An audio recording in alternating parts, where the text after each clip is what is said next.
मेरे प्रिय भाई बहनों, जब भी हम सच्चाई की बात करते हैं, खराई की बात करते हैं, तो बहुत कम लोग इसको सुनना पसंद करते हैं।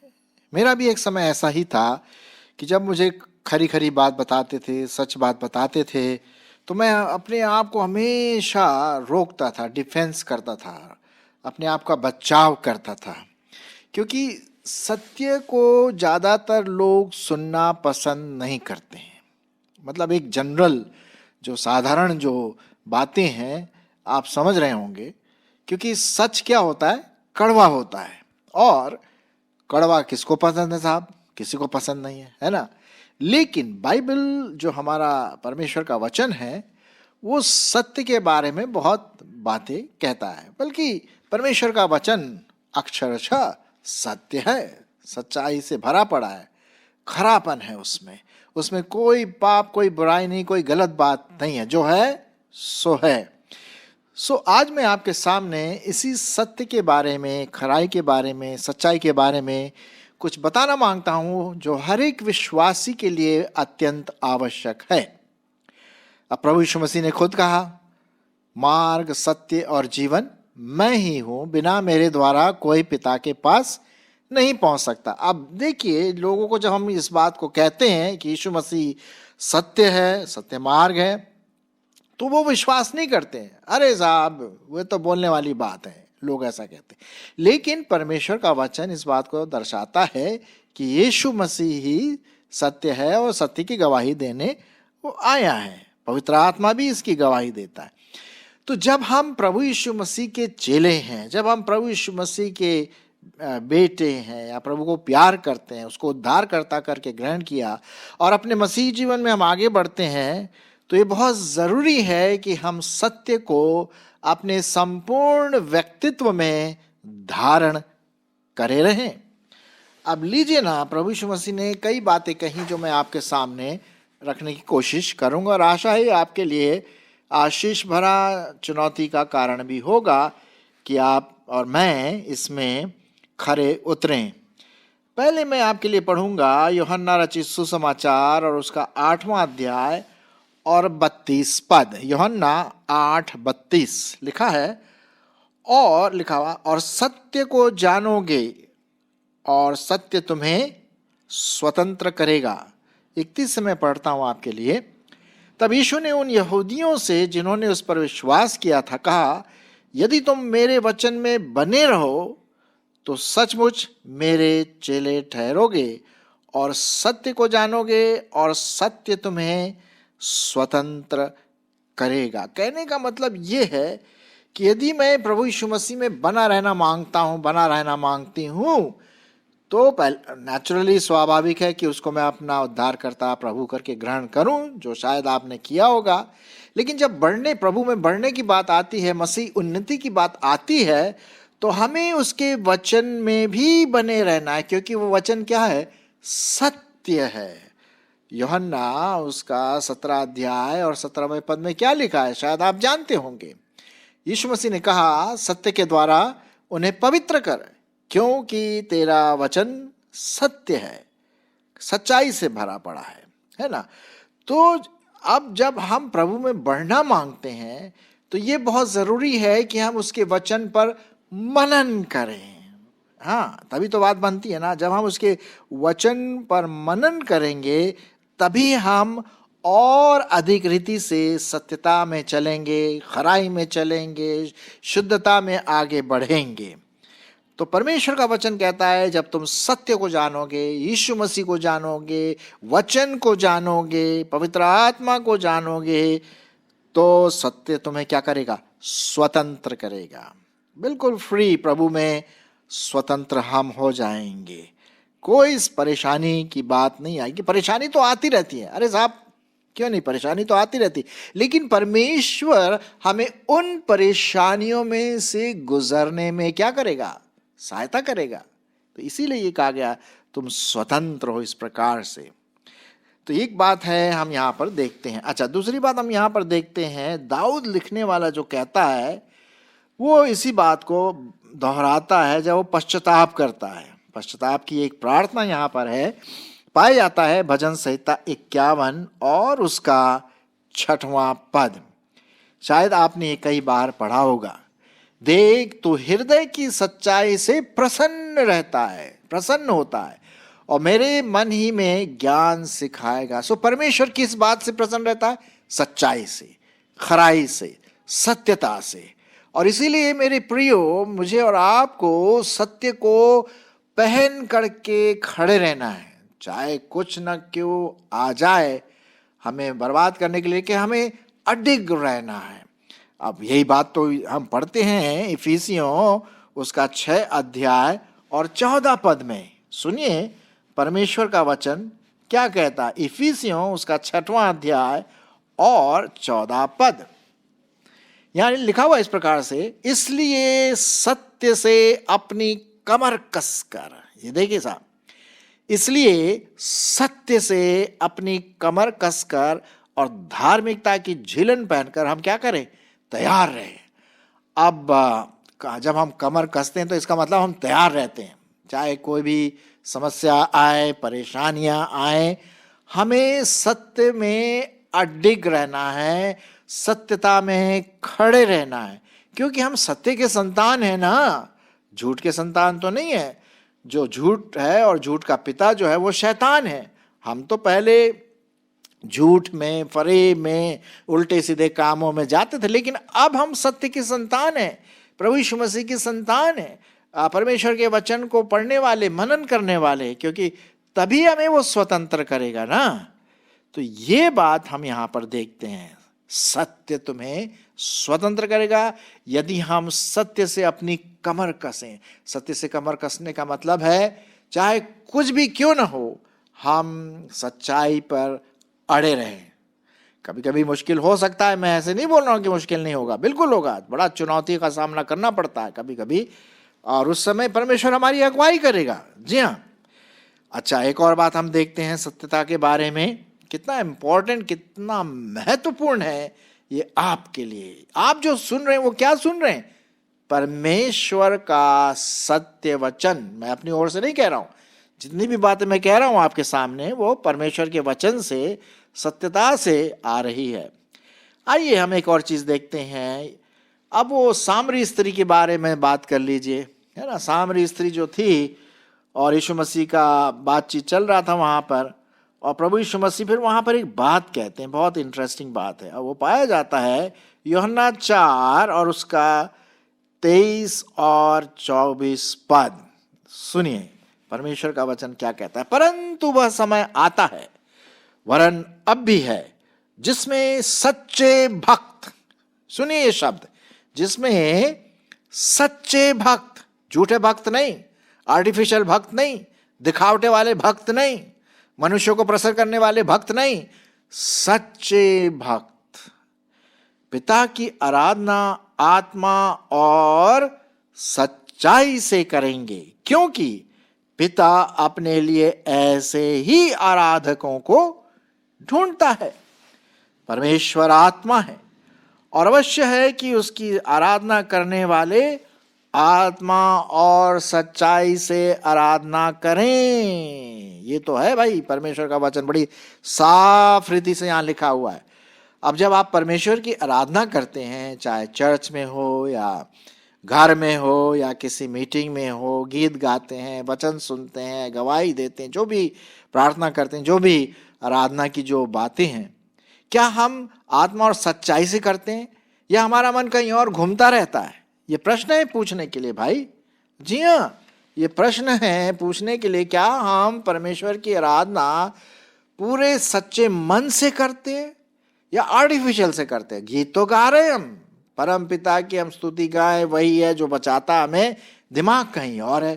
ताली भी बजा रहे हैं, कुछ लोग उछल भी रहे हैं, लेकिन दिमाग कहीं हो सकता है। हमें इन बातों से परे रहना है, झूठी बातों से, आर्टिफिशियल बनावटी बातों से अलग रहना है। क्यों? क्योंकि परमेश्वर चाहता है सच्चे आराधक, सच्चे आराधक। और जब मैं आपसे ये बात कह रहा हूं, मैं अपने आप से भी इस बात को याद दिला रहा हूं कि परमेश्वर सच्चे आराधक चाहता है। वो सच्चे भक्त चाहता है पिता की आराधना आत्मा और सच्चाई से करे। तो इस प्रकार से हम सच में, खराई में बने रहते हैं। चलिए आगे बढ़ते हैं और इससे आगे हम देखते हैं एक और चीज है, हमारा विवेक के बारे में एक बात लिखा है। खरा विवेक, शुद्ध विवेक, सत्य विवेक, सच्चाई से भरा विवेक हमें हमारे पास रहना है, झूठा नहीं होना चाहिए। मैं आपके लिए पढ़ूंगा इसी से संबंधित रोमियो उसका 9 अध्याय, रोमियो की पत्री और उसका 9 अध्याय और उसका पहला पद। देखिए पौलुस क्या लिखता है रोमियो की कलीसिया के लिए। मैं मसीह में सच कहता हूं, पहली वो लिख रहा है, मैं मसीह में क्या कहता हूं, सच कहता हूं, खरा बोलता हूं, सफाई से बोल रहा हूं, सच्चाई से कह रहा हूं, झूठ नहीं बोलता। और मेरा विवेक भी पवित्र आत्मा में गवाही देता है। मेरे प्रिय भाई बहनों, क्या आपका विवेक, क्या हमारा विवेक सच्चाई से भरा है? उसमें कुछ दोषपूर्ण बातें तो नहीं पाई जाती है। आपने देखा होगा कभी कभी क्या होता है, कोई सिक्का आप चलाने ले जाते हैं। मुझे याद है 10 रुपए का सिक्का, एक समय था कुछ सिक्के नहीं चल रहे थे, वो बस वाला बोला भाई साहब ये नहीं चलेगा, ये तो नकली सिक्का है। अरे भाई आपको कैसे पता? उन लोगों को सब पता रहता है, ये किसी घर में बनाया हुआ सिक्का है, असली गवर्नमेंट वाला सिक्का नहीं था। तो कभी कभी मेरे को परेशानी हुई। परमेश्वर सच्चा सिक्का चाहता है, परमेश्वर सच्चा विवेक चाहता है आपसे और मुझसे।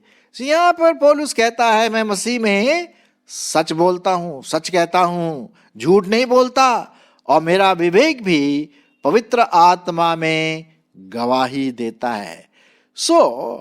कैसे हम कमर कस सकते हैं सत्य से? यहां पर हमने पढ़ा कि हम सच बोलें, हमारे मुंह से जो बातें निकलती है वो खरी हो, सत्य हो, और ताकि हमारा विवेक जो हो पवित्र आत्मा से भरा हो, पवित्र आत्मा में गवाही देता हो। ठीक है, आइए और आगे बढ़ें। सत्य के बारे में कुछ बातें हैं, 2-3 बातें और मैं आपके सामने रखना मांगता हूं, और वो पाया जाता है रेफरेंस इफिसियों उसका 4 अध्याय 15वां पद। इफिसियों उसका 4 अध्याय और 15वां पद क्या लिखा हुआ है? सुनिए परमेश्वर का वचन। वरन प्रेम में सच बोलें और सब बातों में उसमें जो सिर है अर्थात मसीह में बढ़ते जाएं। अगर आपको और मुझको बढ़ना है, मसीही जीवन में उन्नति करना है, तो हमें सच की गवाही देना है, हमें सच बातें बोलना है। लेकिन जब हम सच बोलें तो प्रेम से बोले। कभी कभी क्या होता है दोस्तों, हम किसी को समझाते हैं और बड़े कड़वे शब्द इस्तेमाल करते हैं। सच तो बोल रहे हैं, सच बोल रहे हैं, लेकिन कड़वा शब्द इस्तेमाल कर रहे हैं। और हम क्या करते हैं, मैंने 1-2 बार ऐसा किया, मेरे जीवन में ऐसी बातें आई, पवित्र आत्मा ने मुझसे कहा बिल्कुल गलत है, ये बिल्कुल गलत है। जब हम सच बोले तो प्रेम से बोले, है कि नहीं? ये परमेश्वर का वचन कहता है। क्योंकि होता क्या है मेरे प्रियो, दूसरों को सच बताना बहुत आसान है। मेरे ख्याल में आप मेरे साथ सहमत होंगे। दूसरों को उनके बारे में सच बताना आसान है। अगर वही सच मेरे से कोई बोल दे तो थोड़ा सा मुश्किल हो जाता है कि नहीं? कुछ ऐसी बातें जो मेरे जीवन में ठीक नहीं है और कोई सच बात बताता है तो थोड़ा सा कड़वा सा लगता है। मेरे प्रिय भाई बहनों, हमें जब दूसरों को डिसिप्लिन करना है, उनकी बातों को, उनके कुछ ऐसे काम है जो ठीक नहीं है और सच बताना है, तो प्रेम से बताना है, परमेश्वर के प्रेम से बताना है, परमेश्वर के भय में बताना है, तभी वो सत्य वाली बात आएगी। नहीं तो क्या होगा, हम दूसरों के लिए ठोकर का कारण बन जाएंगे। सत्य तो बोल रहे हैं भाई, देखो मैं सत्य बोल रहा हूँ तेरे साथ, तेरे सामने मैं सच बोल रहा हूँ, हाँ बुरा मत मानना। नहीं, बुरा वो तो ठीक है, लेकिन जिस प्रकार से मैं बोलता हूं या बोलती हूं, प्रेम से बोल। उदाहरण के रूप में अगर किसी के दिल में कुछ ऐसी बात मैं देखता हूं कि उसके दिल में जलन रहती है और बार बार वो दूसरों के बारे में कानाफूसी करता है दूसरा व्यक्ति, और अगर मैं जा करके उससे बोलूं, देख भाई तेरे को मैं सच सच बता रहा हूँ, तू बहुत कानाफूसी करता है और मैं सच सच बता रहा हूँ, तेरे को कड़वा लगे तो लगे, लेकिन मैं सच बोल रहा हूँ। नहीं नहीं नहीं, ऐसे नहीं, ऐसे हम नहीं करना। उनसे जा करके बोलें, भैया जी, दीदी, अंकल, आंटी या जो भी है मेरे दोस्त, मैं आपसे एक बात कहूँ, आप अच्छी तरह से लेंगे? तो अगर आपका और उनके साथ अच्छा संबंध होगा तो बोलेंगे, हाँ भाई बोलिए क्या बात है। मैंने बोला, देखो मैं आपके भलाई के लिए बोल रहा हूँ, और अगर आप सोचते हैं कि मेरे जीवन में भी कुछ बुराई है, आप सोचते हैं, तो मुझे बताइए, मैं वो ग्रहण करने के लिए तैयार हूँ। लेकिन मैं देख रहा हूँ, मैं नोटिस कर रहा हूँ, हो सकता है मैं गलत हूँ, कि आपकी एक आदत है जो आप कानाफूसी करते हैं, मेरे सामने भी आपने किया। होता है भाई, होता है बहन, लेकिन हमें इससे दूर रहना है ना। मैं परमेश्वर के प्रेम में आपको बता रहा हूँ, आपको कड़वा शायद लगे, लेकिन मैं आपको सुधारना मांगता हूँ परमेश्वर के वचन पे। तो मेरे प्रियो, जब आप इस प्रकार से बात करेंगे ना, तो दूसरा वाला, सुनने वाला भी थोड़ा सा सुनेगा, है ना। हमें नमक और मिर्ची नहीं छिड़कना घाव पर, हमें मलहम लगाना है, प्रेम का मलहम, लेकिन सत्य बोलना है, ठीक है। सो हम प्रेम से सत्य बात बोले, आगे बढ़ेंगे हम। फिर हम देखते हैं कि हमारे जो फल हैं मसीह जीवन में, वो सत्य का फल आए। इफिसियों उसका 5 अध्याय और 9 पद। इफिसियों उसका 5 अध्याय और 9 पद देखिए, परमेश्वर का वचन क्या कहता है। सुनिए क्या लिखा हुआ है। क्यों मैं 8 से पढ़ूंगा आपके लिए, संदर्भ में है ये। क्योंकि तुम तो पहले अंधकार में थे, परंतु अब प्रभु में ज्योति हो, अतः ज्योति की संतान के समान चलो। क्योंकि ज्योति का फल सब प्रकार की भलाई और धार्मिकता और सत्य है। ज्योति का फल क्या है? सब प्रकार की भलाई, धार्मिकता और सत्य है। यहां पर भी देखते हैं जो सत्य एक फल आता है, वो हम अपने जीवन में लाएं। जब भी हम किसी से बोलें, झूठ ना बोलें, सत्य बात बोलें। हो सकता है उसको थोड़ा हर्ट हो सकता है मुझे कुछ पनिशमेंट भी मिल जाए, लेकिन सत्य में रहे। अब देखिए, उदाहरण के रूप में हम में से कितने लोग सही रूप से टैक्स देते हैं गवर्नमेंट को। एक उदाहरण के रूप में दे रहा हूं। क्या हम टैक्स देना छुपाते हैं और झूठ झूठ कुछ उल्टे सीधे रिपोर्ट लिखते हैं?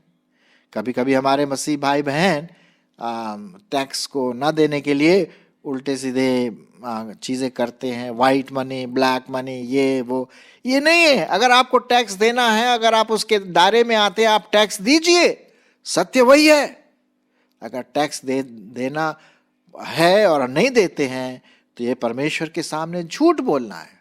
गवर्नमेंट के सामने तो झूठ बोलना ही बोलना है, लेकिन सबसे ज्यादा परमेश्वर के सामने। मैं एक उदाहरण यहां पर आपके सामने दे रहा हूं।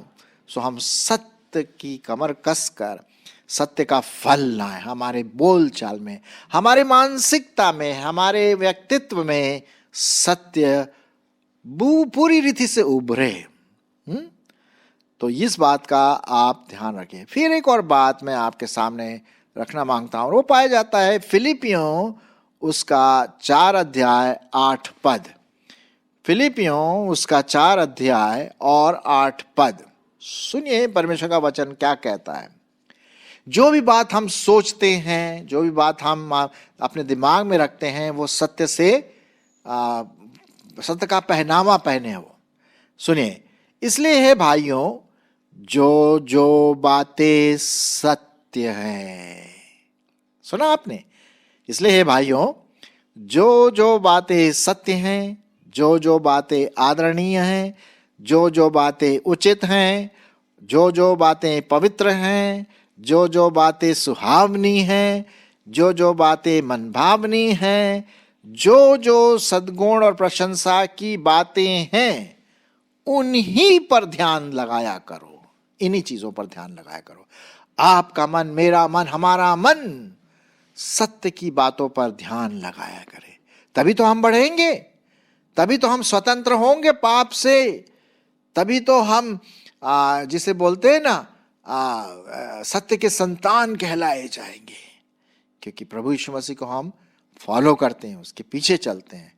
सो मेरे प्रियो, आज हमने देखा सत्य के बारे में, सच्चाई के बारे में, खराई के बारे में, कि एक मसीही होने के नाते, एक विश्वासी होने के नाते हमें सत्य पर पूर्ण रीति से हमारा सोच, हमारा व्यवहार, हमारा बोलचाल सत्य से ओत प्रोत हो।